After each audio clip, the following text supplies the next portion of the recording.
Haya, tumpigie mheshimiwa makofi. 1, 2, 3, 4, 5. Asante, asante, asante sana.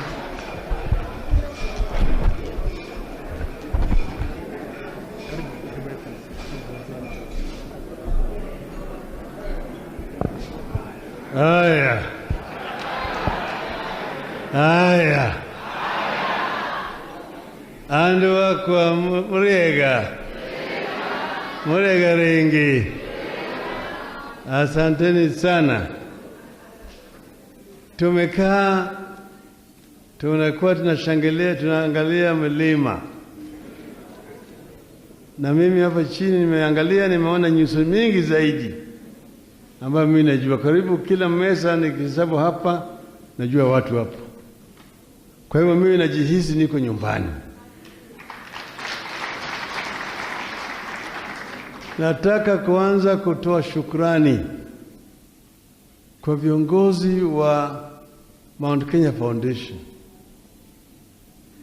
kwa juhudi ambayo wamefanya kuleta sisi pamoja.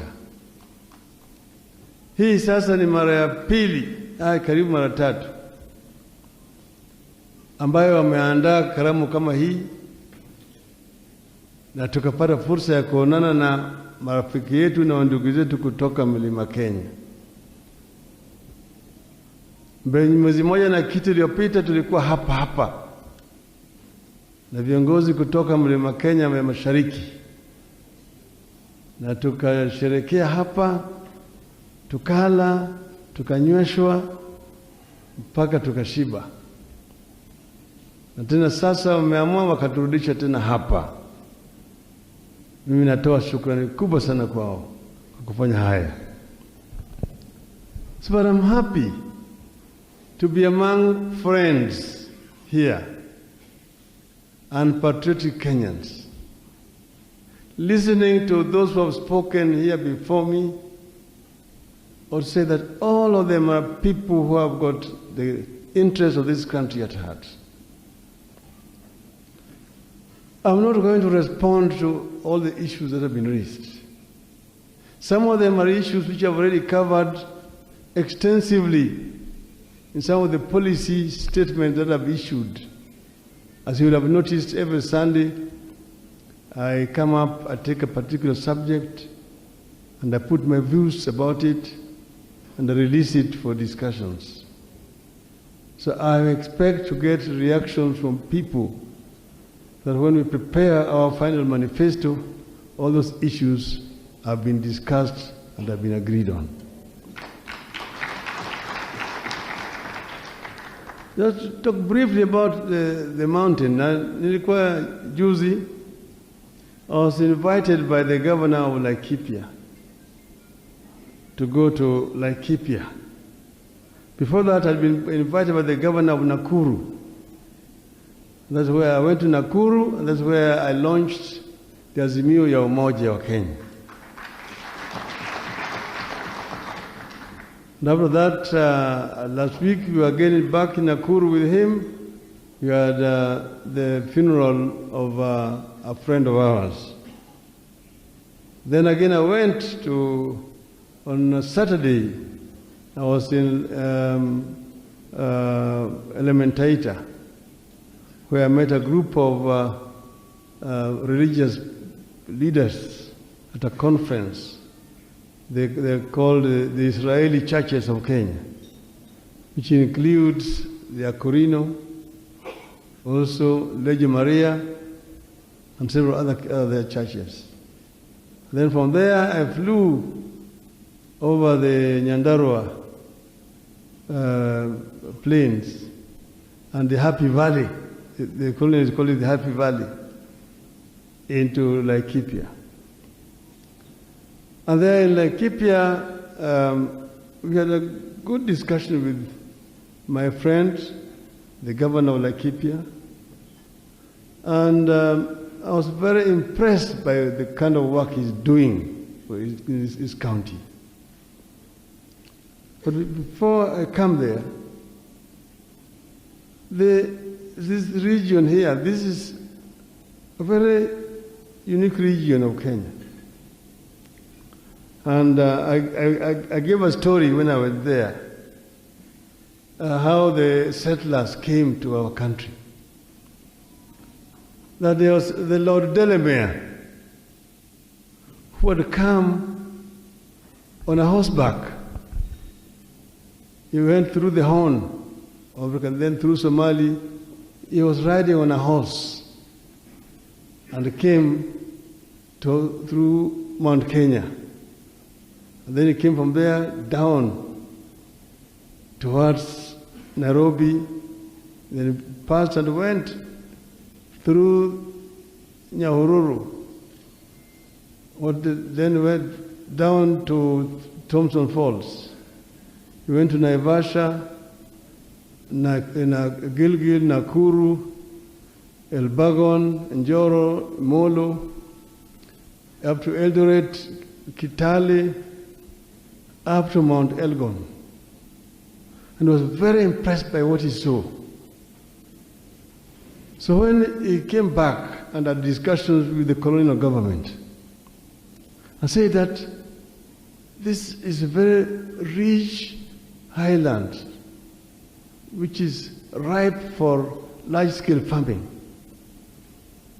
The railway line has been constructed. It was then called the Lunatic Express.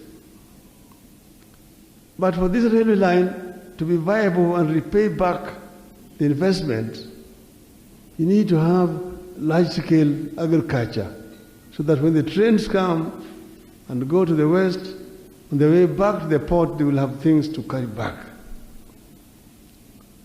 The colonial government agreed.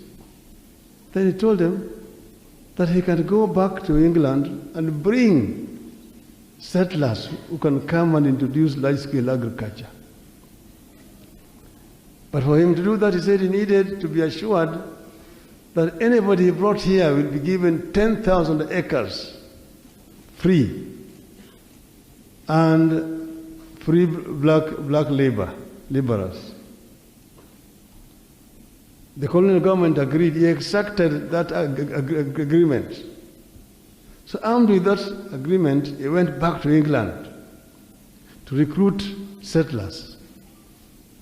He had town hall meetings in London, in Manchester, in Birmingham, in Liverpool, telling them that, look, down there, you have a land that is flowing with milk and honey, manna.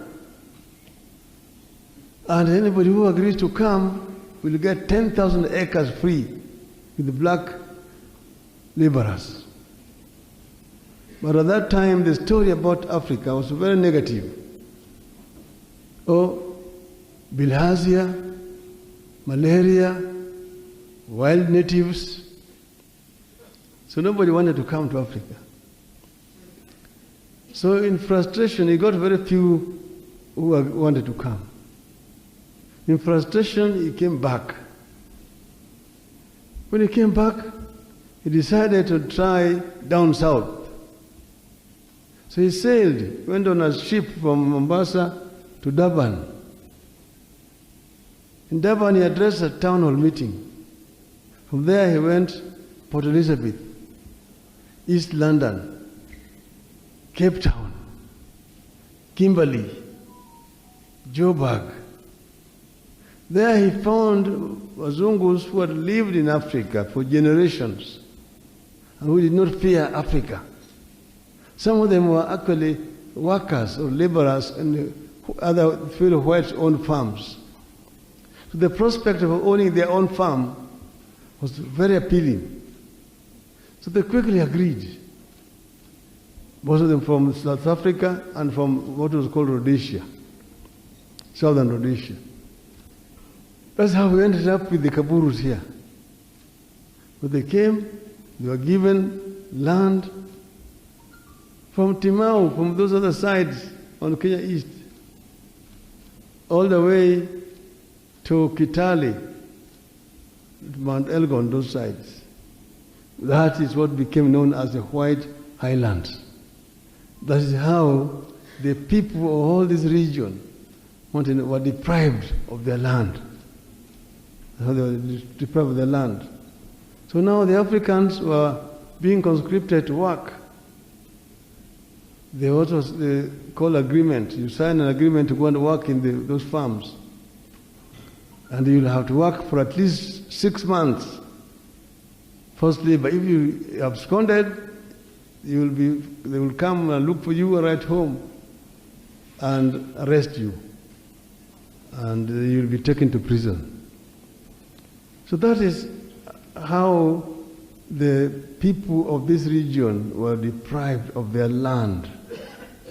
And that is really the background. Most of those who came here were said illiterate or semi-literate. They were just thumbprinting. They were very ruthless, the natives. They call the niggers.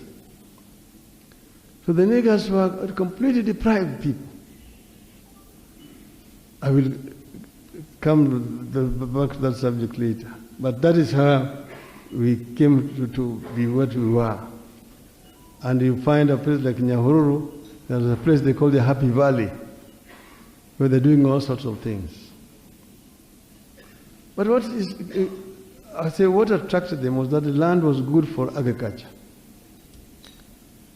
No wonder even though today agriculture is still a major occupation in that area. But because the land had been taken away, that's why the people from those areas started very early trading. Because most of the land were taken away, some of them were taken into emergency villages and so on and so forth. And that is how that culture of trade started. So agriculture is the main occupation.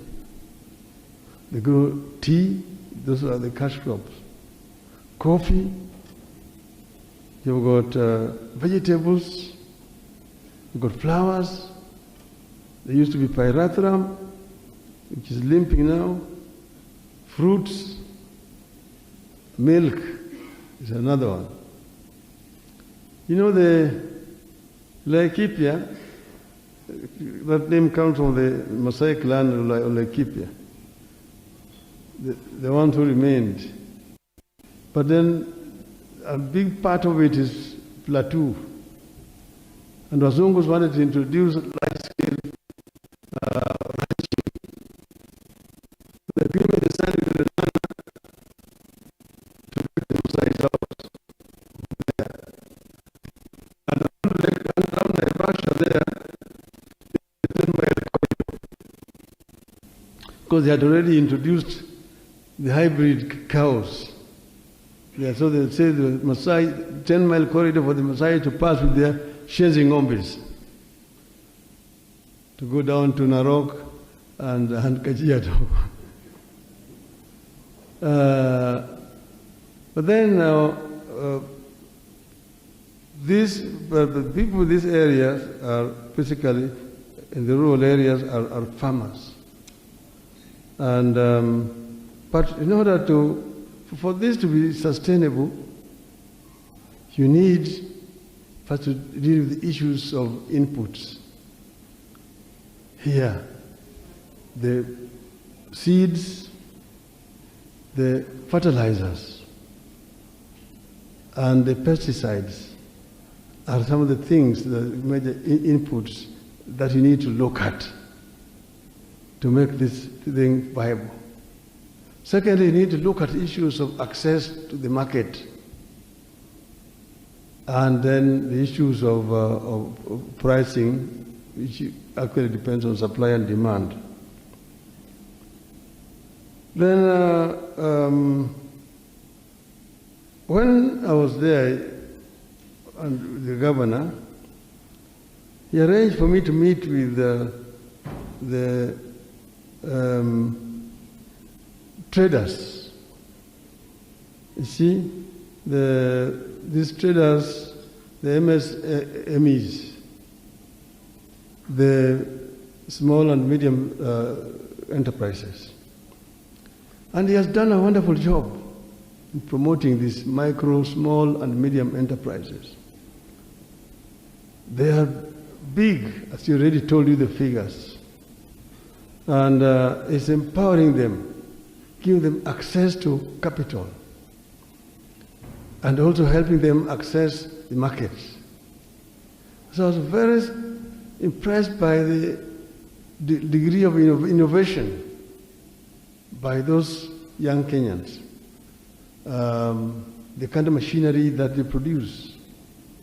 They find, for example, a machine that's being used to recycle plastic waste and to make cabros out of the plastic waste, and several other building materials are made out of it. Cattle feeds and things like that, so many other things. So I was very, very impressed. So there's really no need to invent the wheel. We know that these SMEs can eventually grow and become bigger enterprises. I told him that, I am an engineer by profession. And I gave them examples of how many of these enterprises started as very small enterprises. I gave them the example of Mr. Called Karl-Heinz Benz. He was an engineer doing experiments with first two-stroke, then a four-stroke cylinder engine. He developed it, then eventually built a chassis, put it on the chassis, and put a transmission system so that it could convert the motion from the engine to the wheels. And then he started driving it. It was and people feared it. He asked people to come on with him. When he was doing the first experiment, nobody wanted. Eventually, his 17-year-old daughter agreed to go with the daddy. And they rode for 35 kilometers, then installed. Then later on, named that model after his daughter, who had agreed to risk her life to go with him. The daughter was called Mercedes. That is the story of Mercedes-Benz. The man was called Karl-Heinz Benz. But that's why sometimes we call it Mercedes-Benz. The daughter was called Mercedes. And eventually now Mercedes became a household name. The same thing when Mercedes was doing, Benz was doing the experiment in Germany. Next to him, not far away, another person was also doing experiment. It was called Daimler. Eventually, Daimler and Benz came together. That's why sometimes it's called Daimler-Benz. But at the same time, also Mr. Henry Ford, on the other side of Atlantic, was also doing experiments with a four-cylinder engine. He did the same thing like what Benz had done and put it on a chassis. Again, nobody wanted. He called it Ford T model. Nobody wanted to get into it. Women were quoted as saying that those crazy contraptions of Mr. Ford, no way. I'm safer on a horseback any day. People preferred the horse to the car. But eventually, that one of Mr. Ford also became now an international model. Mr. Toyota was repairing bicycles. Then he went into the scooter, assembling parts to make a scooter, which became the motorbike for women. Then he went to the motorbike. Eventually, he went to a four-stroke cylinder engine, which became then Toyota. And when Toyota was made in those days, nobody wanted to buy Toyotas. When I was studying in Germany, Japanese cars were banned, that they did not meet the German safety standards. The first Toyota that were brought in this country were lying in the warehouses here. Nobody was buying them. Till they went and convinced two politicians, Dr. Gikonyo Kiano and Mr. Joseph Murumbi. They gave them free cars to drive so people could trust. And that's how they managed to enter this market here. Today, Toyota is a household name internationally, all over the world. I was telling them also that when we were going to school, anything Japanese was known as inferior in quality. There was a cloth. If they made you a uniform with that cloth, which is called Japan, fellow children in school would laugh at you. We were to Japan. You had to wear Stackfords from England. Now, made in Japan is seen as high quality. So I was encouraging these people to say that we can also do it here. We don't need to be ashamed of what is made here in Kenya. And we also don't need to reinvent the wheel. We know where we're coming from. In the days of colonialism, Africans were excluded from economic activities of our country. We are running a segregated society. There was a Mzungu, there was a Muhindi, then there was Marabu, and then the African was down there, the land. So if you are found with 100 shilling notes, you'll be arrested. Umeiba wapi? From Africa. So when independence came, the government came up with policies to mainstream Africans into the economy. Now they came up with a policy called Africanization. Africanization was meant to help Africans to participate effectively in the economy of this country. They set up institutions, the ICDC, Industrial and Commercial Development Corporation, the KNTC, the Kenya National Trading Corporation. These institutions were tasked with the responsibility of giving Africans capital, loan, so that they could be able to participate meaningfully in the economy. Later on, Africanization was blamed as being racist, that it was discriminating against other races. So it was changed to Kenyanization. Then the government came up with a policy of to take over, retail businesses. That if you are not a Kenyan citizen, you were not allowed to engage in retail businesses.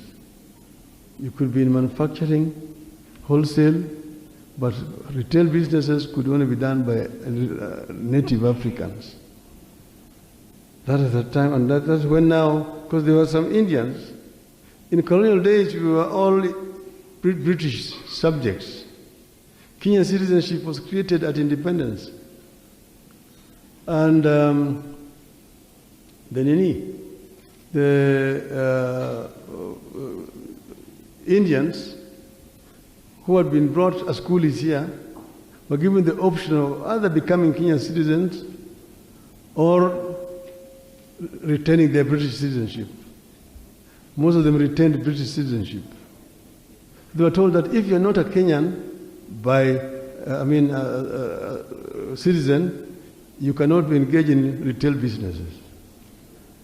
And that is how Africans began to buy some of those Indian businesses, getting loans from KNTC and from ICDC.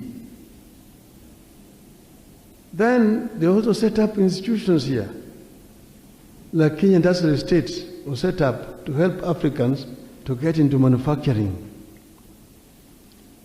And that is how I myself became a beneficiary of the KIE process. I got a loan from ICDC to start my business.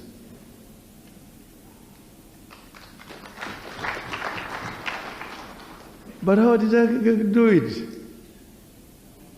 I was then a teacher at the University of Nairobi, and there we had a technician who was an Indian called IG Desai. So one day IG Desai came to me and told me that, there is a Kalasinga who has been chased away from Uganda by Idi Amin, and he had a workshop in Jinja, and he has uprooted the machinery and he has brought them here. They are somewhere in a house in Parklands. He's trying to sell because he's going to UK. And he was an electrical engineer. I cannot do anything with him, but you are a mechanical one. I think you can make use of them. So he took me to this Indian place in Parklands. And then I looked at those machinery. There was sheet metal working machines, the guillotine, there was the lathe machine, the milling machines, the welding sets, and so on. I said, yeah, these are good machines. He was selling them for 12,000 shillings. I didn't have. My salary was 2,000 shillings a month. So, but I had a car I'd brought back from Germany, a left-hand drive Opel Kadett, which I sold, and I got the money to pay the Kalasinga. That became my staging capital. Then I took this machinery and I went and hired a workshop on then called Kingston Road. It's now called Kampala Road in the industrial area. And then started making ideal casements, doors and windows and all those things. I managed to get Kenyans who had also been sent away from Uganda, highly skilled manpower, whom I employed. That's how I started. Then eventually, I was enabled, I managed to get an order from an oil company, Egypt, to manufacture for them some cylinders, LPG cylinders for gas. And after that,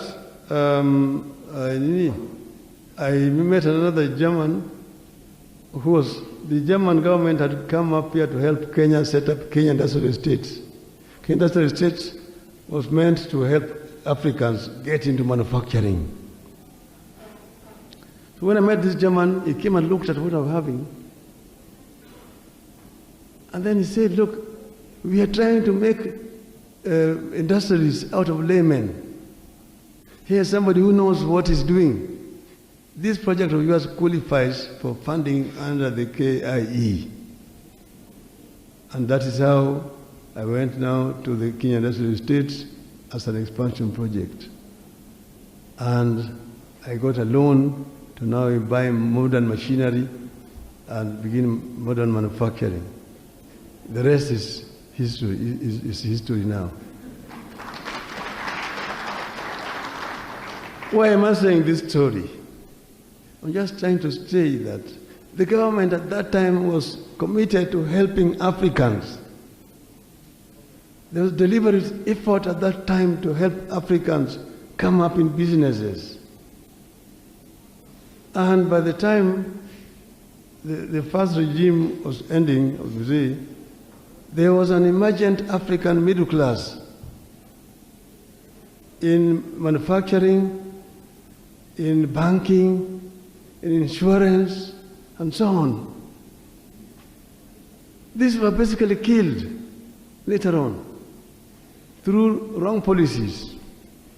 and also the pressures from IMF and World Bank, liberalization, that killed very many businesses. But there was also an effort to try to promote foreign as opposed to local investment. So we've seen what wrong policies can do to a country. You know how the consequences of those wrong policies. Because under the first regime of Kenyatta, we created a middle class, a national bourgeois class was emerging. When the change came, they promoted what you call comprado class, briefcase businessmen. Those who stand between capital. I'm the one who knows so and so, who knows so and so, who knows so and so. You want to register a company, a license. You want a manufacturing license. You need export license. Foreign exchange, you need license. So there are these briefcase people who they're the ones who know so and so, who will give you this and that and that and that.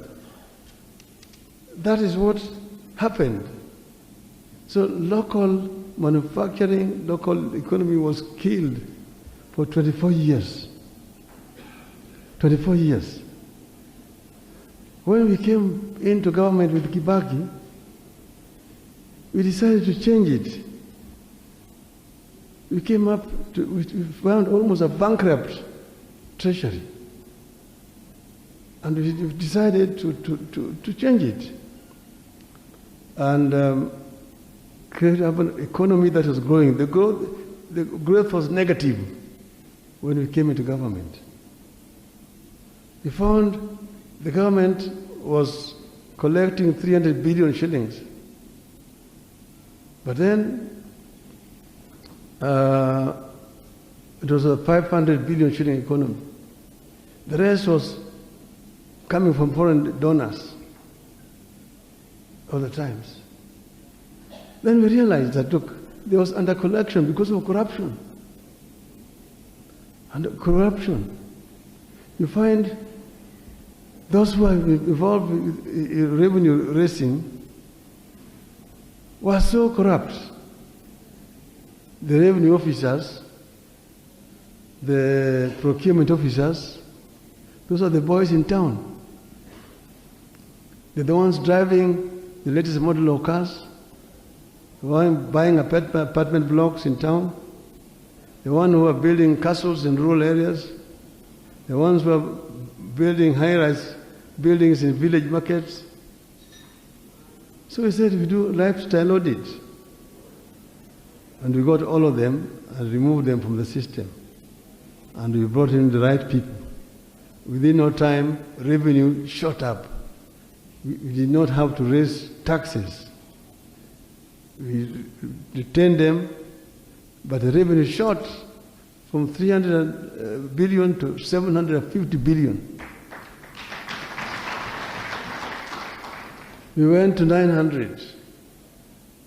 On the third year, we have reached a 1 trillion shilling budget. I remember John Michuki coming to Kibaki and saying, Mr. President, we are having for the first time a 1 trillion shilling budget.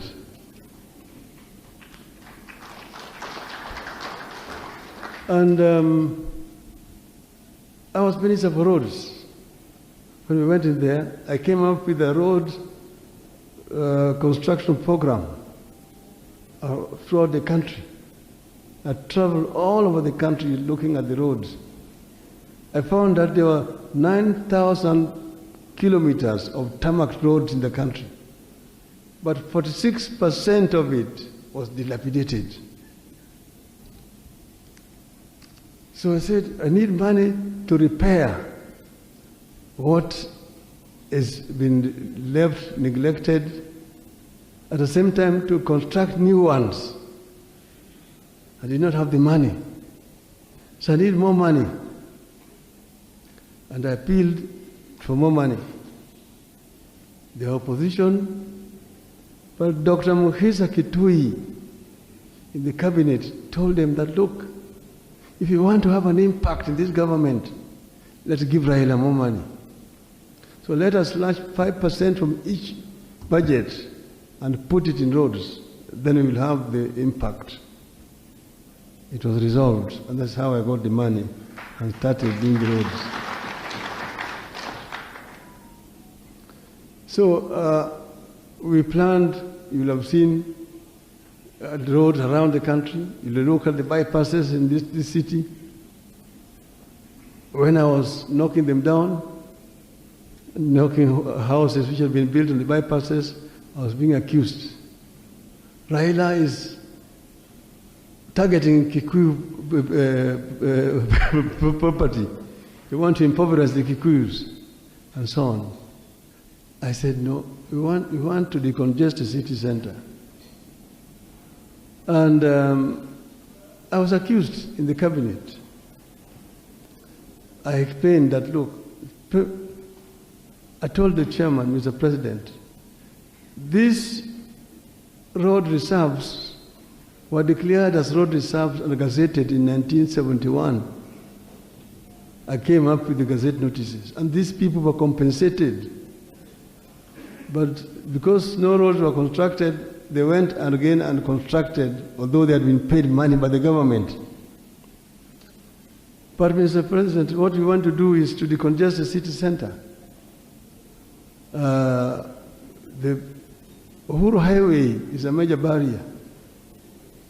Most of the traffic on Uhuru Highway is transit traffic from east, from south to west, and vice versa, or east to west. This traffic has no business in the city center. So if we build the bypasses, the traffic from Mombasa going to Western Kenya, Nakuru, Kisumu, Kampala, Rwanda, Burundi, and DRC will not need to come in through the city center, and eastern bypass, and then the northern bypasses, and the link road. Then Kibaki says, kama watu wamejenga kwa barabara, ibomolewe. Oh yes, what do you want us to do? What do you want us to do? So Kibaki supported me. So I want you to know that we worked very closely with Mwai Kibaki. The border people, I've had discussions with them. In fact, they came to see me. I know their problem, and I also know the solution to their problem. And we have discussed it.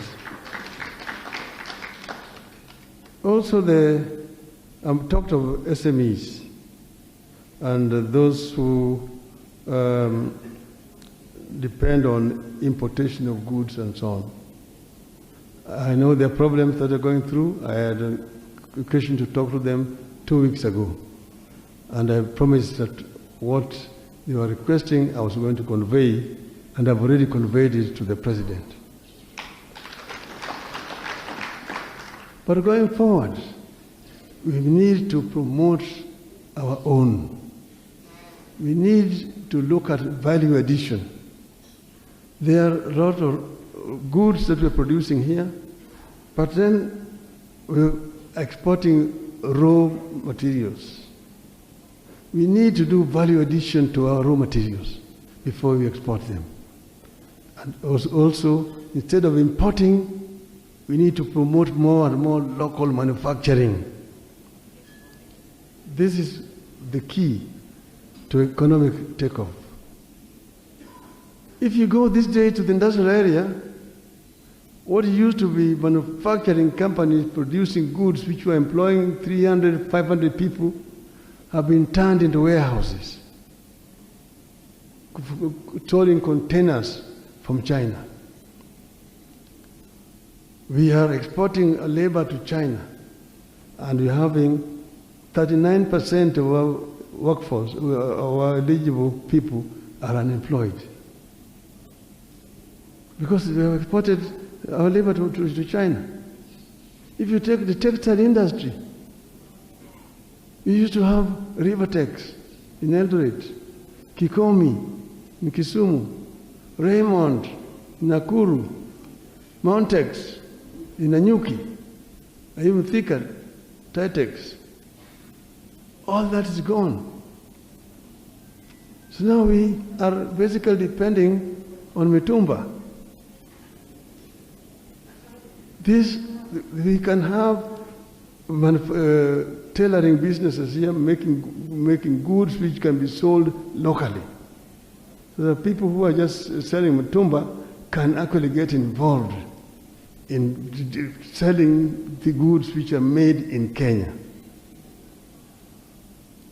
This is another way of developing our country. Then, but let me talk about the youth. Because the youth are the engine of growth of an economy. I say the youth are the flowers of an economy or a country. But I also tell them that, the difference between the young and the aged is just one. That the aged were one time young, so they know what it means to be a youth. But the youth have never been old, so they don't know what it means to be old. The difference between them is what is called experience, which is very important.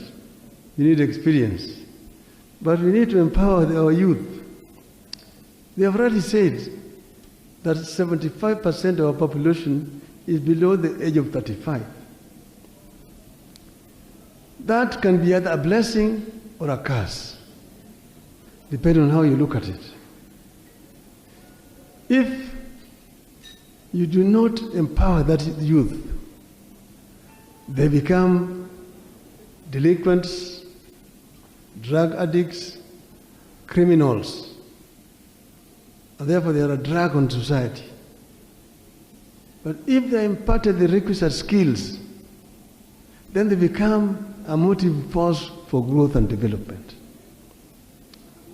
You are talking about the illicit drinks still being brewed.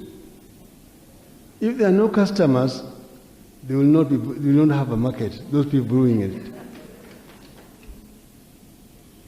So if those youth were empowered, we will not go and drink those dirty things. They will go for good things. They will be looking at 17-year-old or 18-year-old, how do they call them? 18-year-olds, Glenfiddich. But because that is what they can afford, that's why they go for it, and healthy for them. So the most important thing is to empowering the youth. And this requires that we change gear. We look at how we empower our youth right from the nursery school, primary school, secondary, tertiary education, and high school and university. So that the youth are imparted with skills. Because if you do that, then they become a motive force for growth and development. This is what a country like China has done.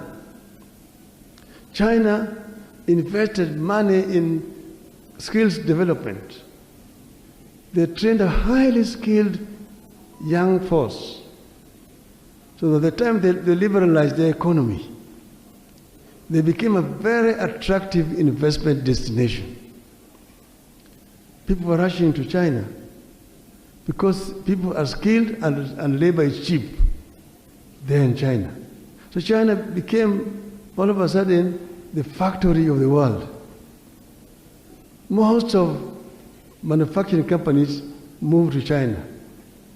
Samsung, LG, you come to Ford, Mercedes, Peugeot, Volvo, BMW, Toyota, Hyundai, they're all there in China.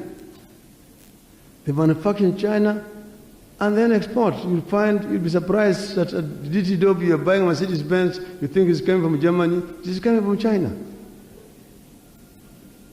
In Germany, they tell me that, look, it is cheaper to manufacture a Mercedes-Benz in China, ship it back to Germany, than the one that is made in Stuttgart. So, but in that period, 30 years, China managed to move 300 million people from poverty to middle income status. And China today has got the biggest middle income population in the world. But China is no longer the cheapest destination. As the society has become more and more affluent, a gap has developed down there because they become more and more expensive. A gap which is down there, it's a gap which a country like Kenya can fill. And we fill it by investing in skills development, requisite skills. I was telling you some time today that you have today so many of the people in our labor force working with certificates, qualified degrees. Then there are very many other investors who have come here looking for people to employ, but they're not getting right people to employ. In other words, the skills that we have do not match the demand of the market. I mean, it's a location. So somebody is running around here, I've got a degree in public relations. The other one, I don't know, I've got a degree in, there's some very funny professions, and here that somebody has got a degree in those. So there's no company that is needing those sort of people. So we need to align our training to the demands of the market. So now the women, our women folk, is again our major resource in the country. We cannot develop without empowering our women. A country where only 1/2 of the population is working cannot expect to compete with a country where the 100% of the population is working. Because the women become a drag to the society. Women don't want to be dependent on you as a husband. Women are people who are capable and able to work on their own. So we empower our women to make them equal to our men, so that they become partners in our society. This is what we want. They mention a number of things which affect society generally. They talked about water. It also affects men.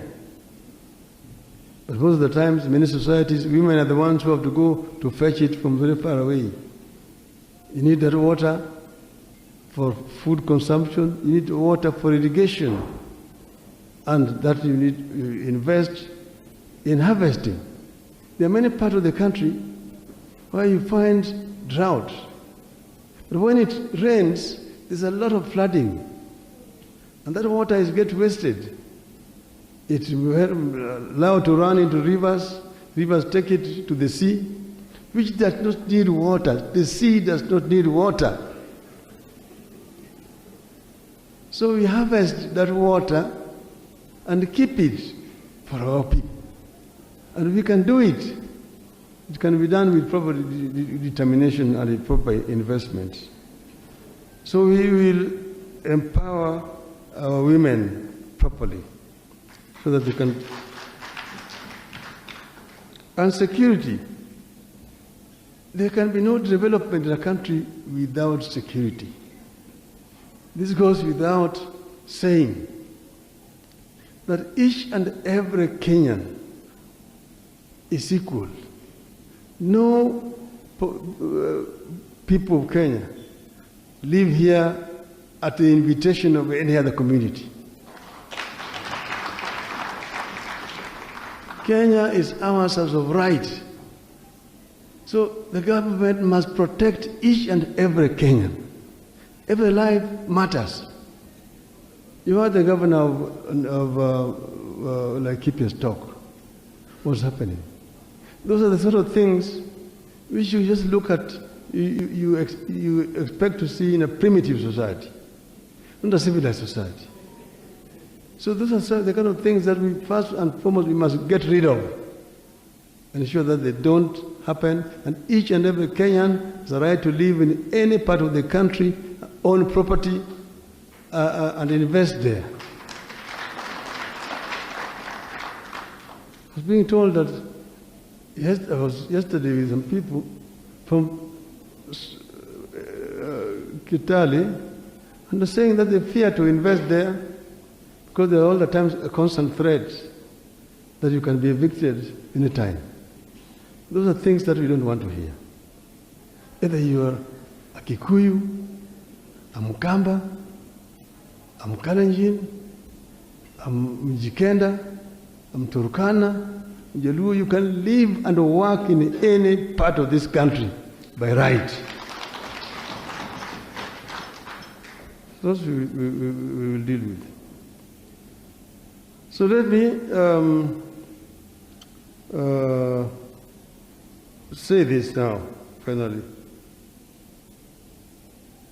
Peace, as I've mentioned, is very important.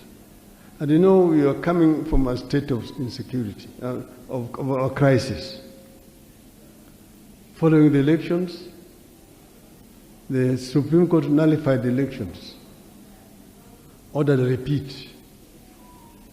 We refused to go for a repeat because the IEBC refused to meet conditions we had set. Then, you know what happened? President Uhuru was sworn in. We also took an oath.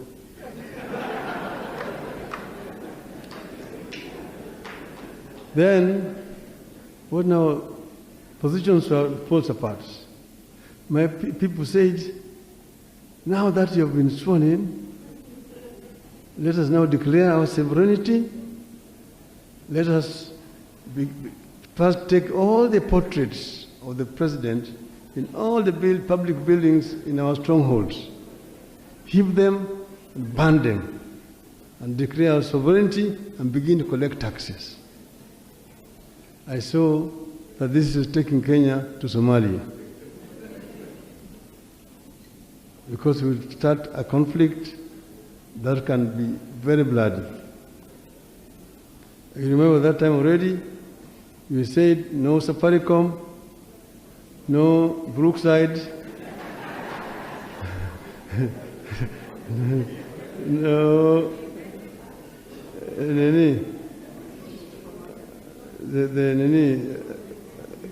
Virco. Then, on the other hand, the people of President Uhuru told him that what Raila has done is treason. Let us arrest him, charge him in the prison, hang him, mambo ikwishe.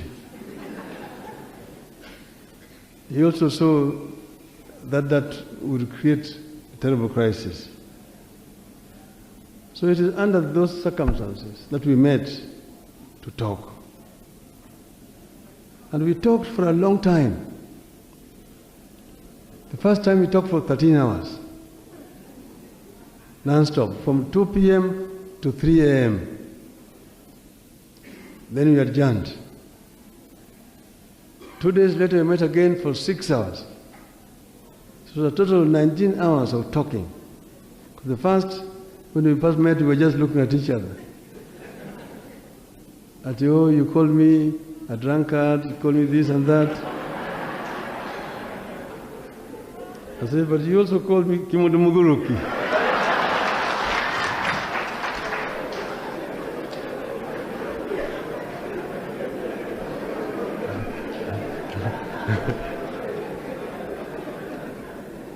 So,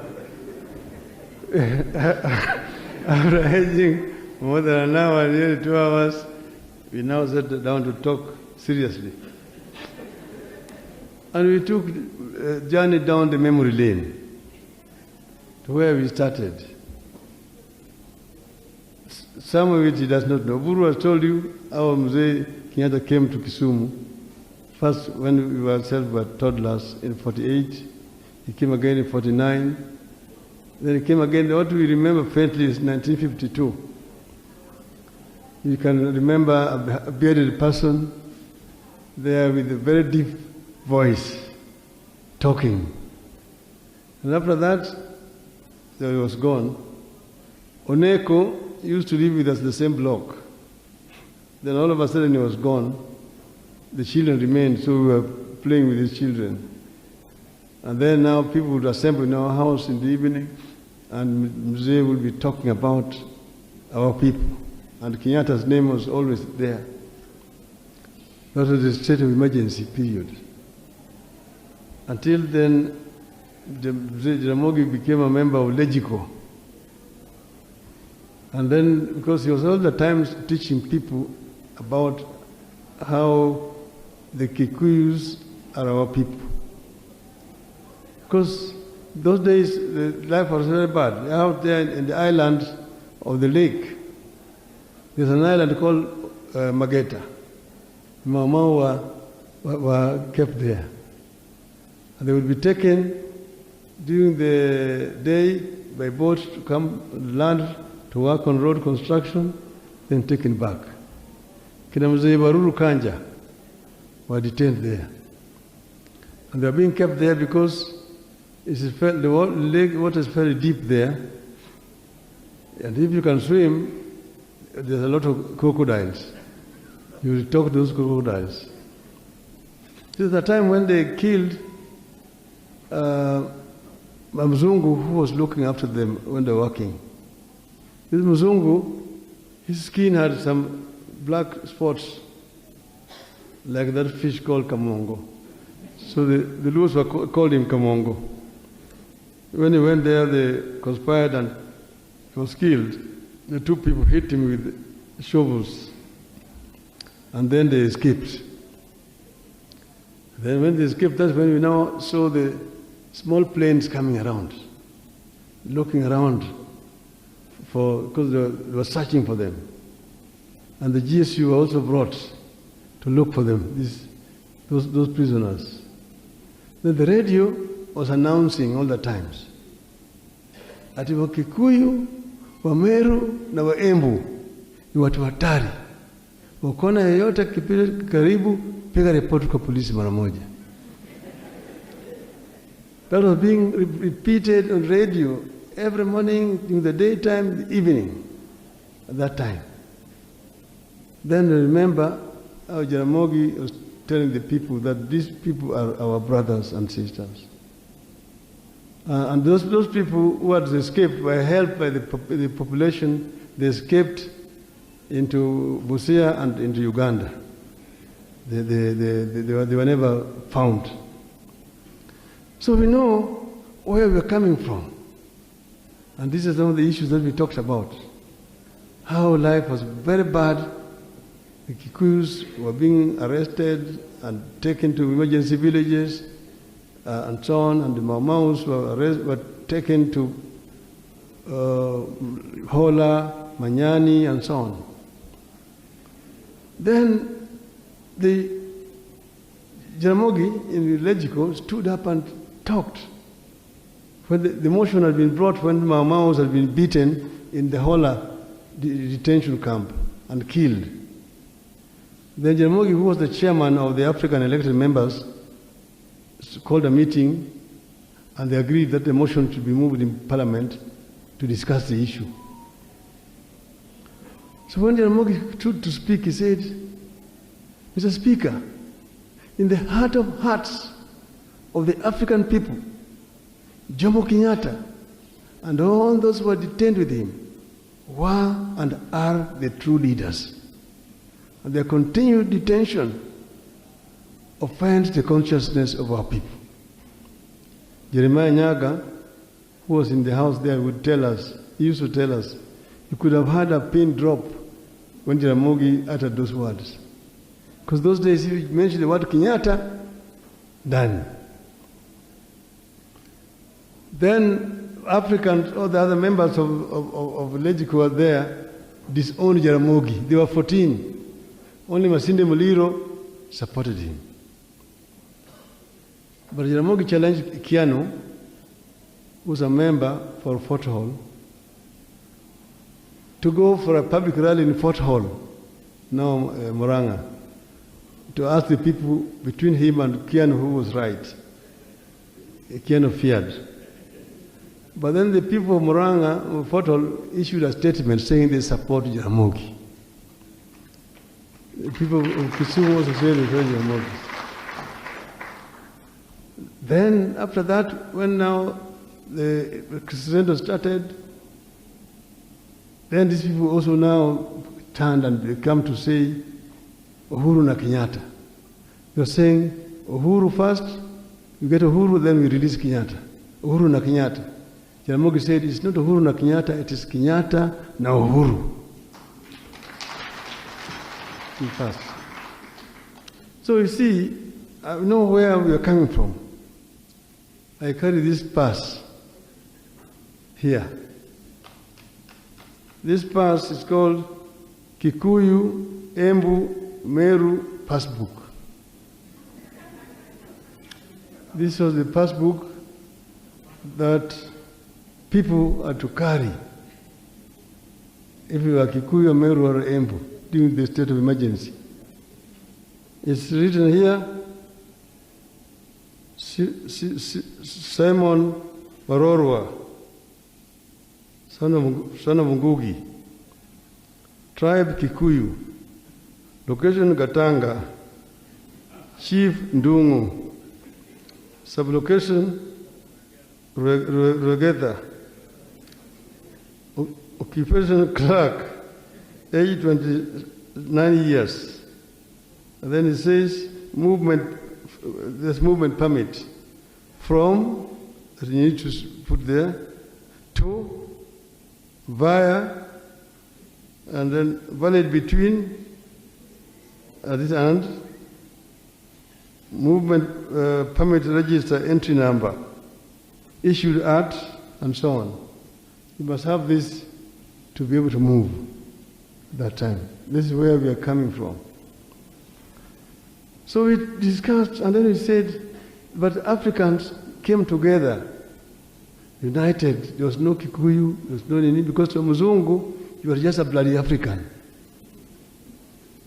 In the hotels like Norfolk, New Stanley, New Avenue, there were signs written there that Africans and dogs are not allowed.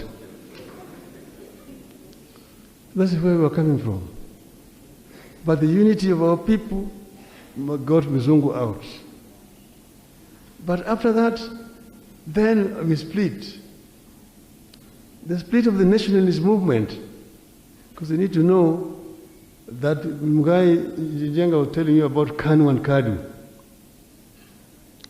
Kanu was the nationalist movement, Kadu was actually stooges of the settlers. So you need to know how the independence came. It's just unity of the people, these communities, that brought independence in this country. In 1961, there was an election which was done. Kanu won the elections. Kadu lost, but Kanu refused to form the government without Kenyatta. And Kadu agreed to go into coalition with the settlers. That's how you come. People like Gala, like Nyayo and so on, were ministers before independence. That's what most people have not understood. Okay? But then, when the final elections came in 1963, Kanu won convincingly. And we got independence at that time, and Mzee became the prime minister. The differences were over the issue of land. I mentioned to you about those settlers. When independence was coming, they said they cannot live under the rule of natives, Africans. So they wanted their land, their farms to be bought. Then the government did not have money. So the British government came up with a loan to the Kenya government to be used to buy out those farms, outgoing farmers. That's where there was a disagreement between the nationalist movement, KANU. Because there were those who agreed, let's buy, take the money and buy land from them. But those who said no. Why should we buy our own land? They took it for free, they farmed it for 60 years. If anything, they are the ones who should pay us something. So this is the need here. The group who agreed to buy was led by Mboya, there was Kiano, there was Gichuru, there was Jonjo on one side. The one that said no was led by Jaramogi, Bildad Kagia, Paul Ngei, J.D. Kali, and Oneko. That was what brought the difference between Jaramogi. Mzee was that time between the two. Mzee was akienda pande hii niko na nyinyi. Akienda pande hii niko na nyinyi. He didn't know how to handle those differences. Until the settlers invited him to Nakuru for a meeting. And that is what compromised everything. The rest is history. Okay? So we agreed with Uhuru that you can bring this country back to where we started and unite the people of this country.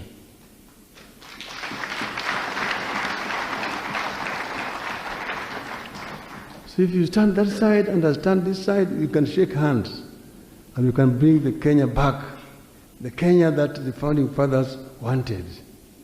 And we agreed. That's the meaning of the handshake. So I said, the founding fathers had a dream for this country, which are called the Kenyan dream.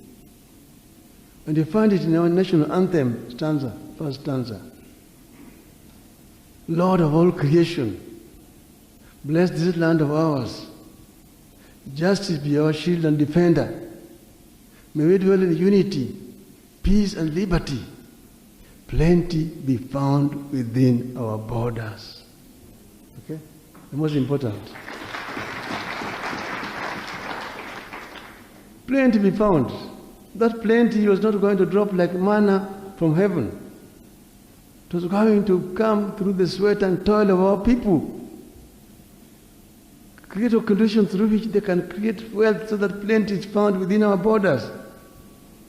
And in the Bible, a country where the plenty is found is called what?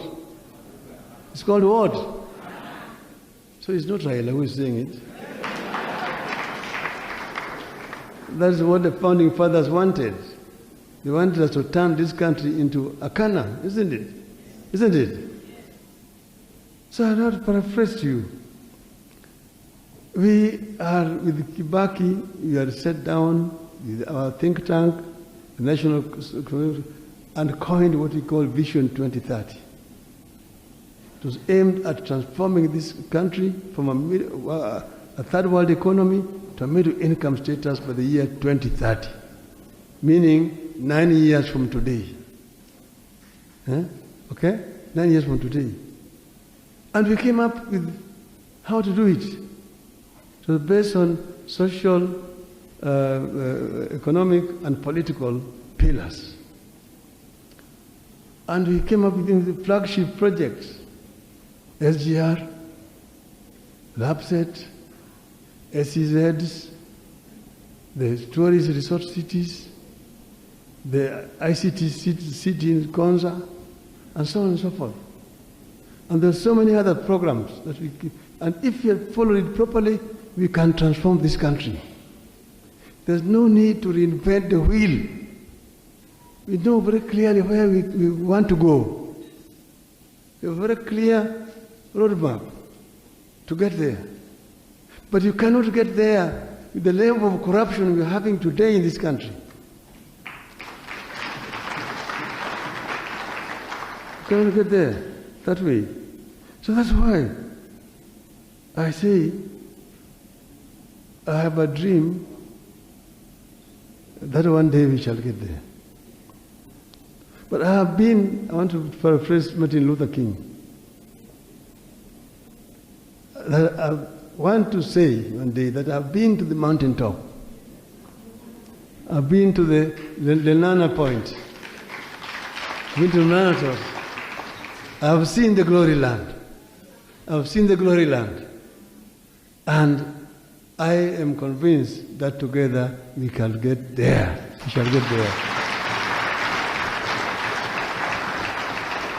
Thank you. I rest my case.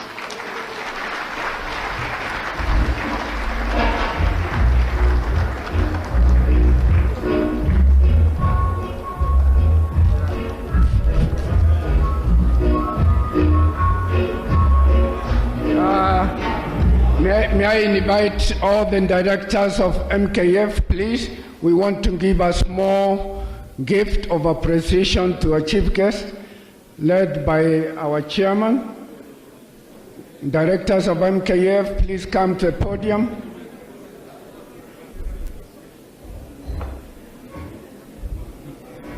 Directors of MKF. From here, Your Excellency, we'll just give a vote of thanks by Henry Njoroge, one of the directors, and then we have the final prayer. So, directors of MKF, Bishop Gashara, you come forward and say our final prayer for us. Thank you. Directors of MKF.